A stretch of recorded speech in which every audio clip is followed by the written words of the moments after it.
Hello, thank you for the opportunity to visit with you today and to summarize with you the outcome of a multi-year effort to develop standards associated with school zones in Lincoln.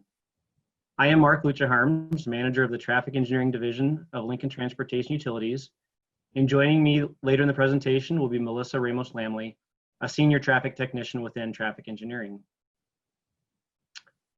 Today, our presentation will cover these three topics. First, I will summarize the background and process for how we got to where we are. Secondly, I will summarize the standards that have been developed. And finally, Melissa and I will partner to discuss our implementation plan.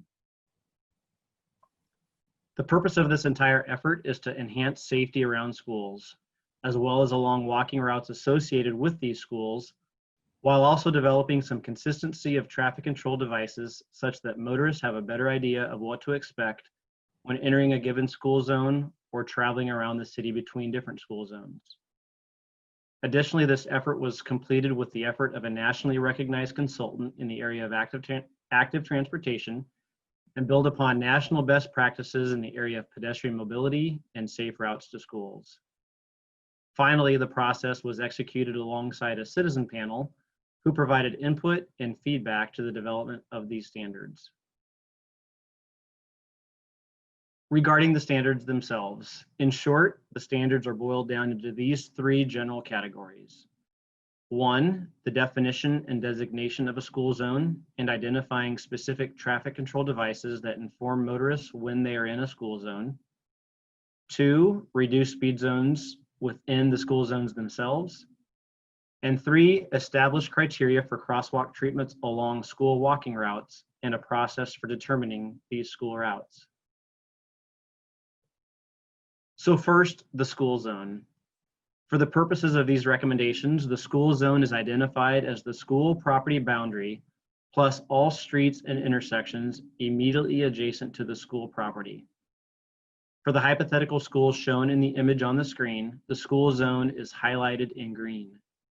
Again, the school zone is the school property and all streets and intersections immediately adjacent to the school property. Within a school zone, motorists and pedestrians will be presented with unique signage that will only be found within school zones. In order from left to right on the screen, and in most cases, the order in which motorists would see the signs as they enter a school zone and approach the school are as follows. First, the school zone sign, which alerts street users that they are approaching a school where additional care is needed to ensure safety for all users. School zone signs should be installed at all school zones to identify the area as a school zone and to identify school crossing locations. Second, reduce speed limit signage. And third, school crossing signs in advance of and at marked crosswalks within the school zone. The second general category of the new standards is reduced speed zones.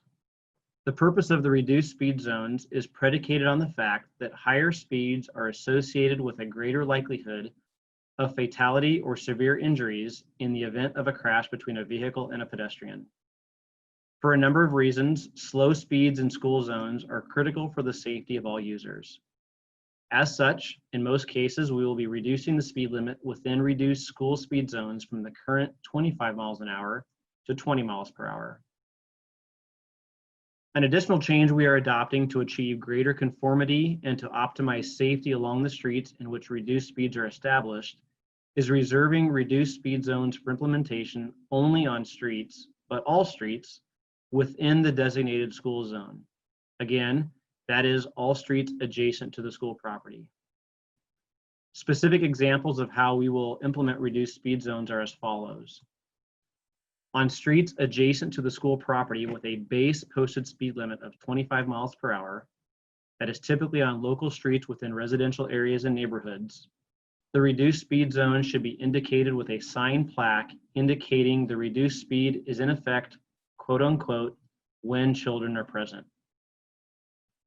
On streets adjacent to the school property with a base posted speed limit of 30 or 35 miles per hour, the reduced speed zone should be indicated with flashing beacons indicating the time of the reduced speed zone, or 30 minutes prior to school arrival and 30 minutes after school dismissal. These would typically be along collector streets and some arterial streets. And then finally, fortunately, in just a few locations, schools are located along arterial streets with a base posted speed limit of 40 miles per hour or greater. In these cases, because of national criteria on how to reduce speed limits in increments greater than 15 miles per hour, an engineering study should be conducted to evaluate the appropriateness for potential reductions of the base posted speed limit. This engineering study should address existing street and vehicular traffic characteristics, the street network, building orientation, pedestrian entrances, and walking routes. If a reduction to the base posted speed limit alone is unlikely to reduce operating speeds, additional physical measures should be investigated in the engineering study. Thirdly, and finally, in terms of general categories of standards, crosswalk treatments along school walking routes. For definition purposes, a school crosswalk is considered to be any crosswalk within the school zone or along a school's primary walking route network. The purpose of the primary walking route network is to identify the routes to the school which serve the greatest number of students and where school crosswalk treatments should be installed. The 4 types of crossings are summarized on the screen and include both signalized and unsignalized crossings. The recommended crossing treatments summarized within the school zone standards document were included with the purpose of enhancing the safety of children walking to and from school. The design principles listed are critical to achieving this goal. These include reducing the number of conflicts between different modes of transportation, 2, reducing vehicular speeds at conflict points, 3, increasing the predictability of pedestrian and motorist movements, 4, increasing the visibility between pedestrians and motorists, and 5, increasing the likelihood of motorists yielding to pedestrians. Each of the recommended crossing treatments has been identified to address one or more of these 5 design principles. Determining the recommended crossing treatments by crossing type is guided by the information illustrated on the following slides. In the interest of time, I will only introduce this information without going into a great amount of detail. The first crossing type is signalized intersections. This is a pedestrian crossing that occurs at a signalized intersection where the primary purpose for signalization is typically not just for pedestrians. For each crossing type, 3 tiers or levels of treatment are identified. The first, standard crossing treatments, which are required at all crosswalks. Tier 2, which are treatments for consideration. And Tier 3, which are other treatments. The second crossing type is stop-controlled approach crossings. This is a pedestrian crossing across any leg of an all-way stop-controlled intersection or across the stop-controlled approach of a 2-way stop-controlled intersection. The third crossing type is a signalized mid-block crossing. This is a pedestrian crossing at a pedestrian actuated traffic signal where the ped crossing and the major street are signal controlled. This type of crossing may also occur at an intersection in which the minor street is stop controlled. And the fourth type of crossing is uncontrolled crossings. This is a pedestrian crossing at a crosswalk location where the street being crossed is neither signal nor stop sign controlled. Details of all crossing treatments can be found in the school zone standards document found on Lincoln Transportation Utilities Traffic Engineering website.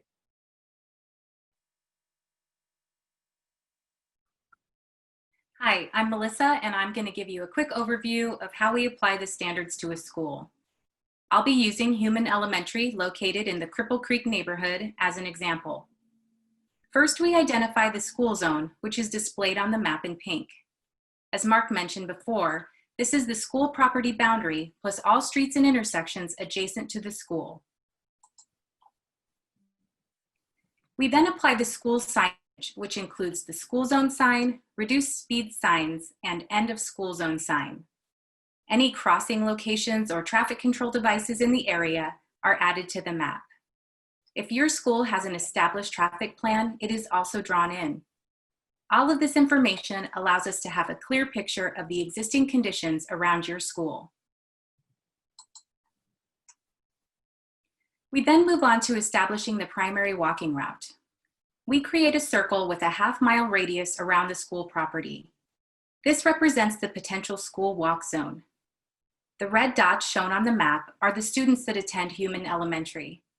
We're looking to identify the routes which will serve the greatest number of students and where crosswalk treatments should be installed. Here we've identified the shortest route to school for each of the 283 students living within the potential walk zone. The lines displayed on the map are color-coded based on how many students are on that particular segment. Transportation staff analyze this information, taking into consideration not only where the students currently reside, but where they're likely to live in the future. Our goal is to establish a route that will serve the students and your school for a number of years to come. Once the walking route has been established, all of the possible crossing locations are identified and placed into a database to determine the appropriate treatments to apply. The recommendations are based on the type of traffic control present, the posted speed limit, the number of lanes being crossed, and traffic volumes. This map shows our final recommendation for Human Elementary. We've not only identified which locations meet the criteria for crossing treatments, but some that should be removed because they don't satisfy the standards. All of this information is then pulled together into a memo for the affected school. You may have received a similar document which provides background on the school zone study and explains our proposed changes. We're very interested in getting your comments and feedback before implementation begins. We also wanted you to have this information in a format that can be shared with your school families. So in conclusion, this is going to take a while to accomplish. For one, there are a lot of schools, at least 83, and perhaps more depending on how we define a school. Secondly, this will take significant funding to complete implementation at all schools. And so for simplicity, we are simply saying this will be a multi-phase, multi-year project to complete. Coordination is key to doing this successfully and efficiently, not only with you and your school, but also Lincoln Public Schools district office officials, and certainly internal coordination with other projects happening within Lincoln Transportation Utilities, Parks and Recreation, and other city departments.